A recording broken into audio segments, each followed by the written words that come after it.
अस्सलाम वालेकुम। की हाल तुसीं सारे ठीक हो? मैं भी ठीक हाँ।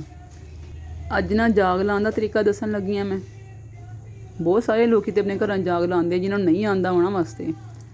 तो तुसीं एक हांडी मैं लईए मिट्टी दी, थोड़ा जहा निग्घा दुद्ध करके वो जाग लाना वा। गर्मियां च हल्का जहा निग्घा होना चाहिए है। तो जाग ला के उन्होंने बाहर ही रख दो छत के उत्ते।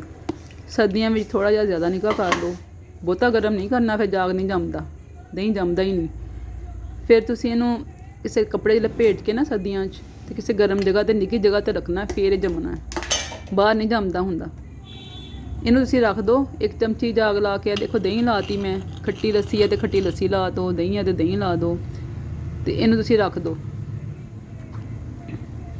ओवन च रख दो, शेल्फ ते रख दो। आम दिनां जित्थे इदां ही जम जांदा, अजकल भी इदां ही जम जांदा। सर्दियों च ज़रा मसला हुंदा, फिर निग्घा करना पैंदा। देखो माशाल्लाह कितना सोहना जम गया। एडा औखा नहीं है, बस एवं झाका ही होंदा बंदे नूं। एक दो बारी लाओगे ना तुसीं, बहुत सोहना दही जमान लग जाना। मैनू बहुत खुशी होएगी तुसीं भी दही जमाओगे जे मेरी रेसिपी देख के किसी नूं दही जमाना आ जाए तो होर की चाहिदा। बहुत खुशी की गल आ। लाइक करना रेसिपी चंगी लगी मेरी तो सबसक्राइब कर लेना, कमेंट ज़रूर करना। ठीक है, ओके, अल्लाह हाफिज़।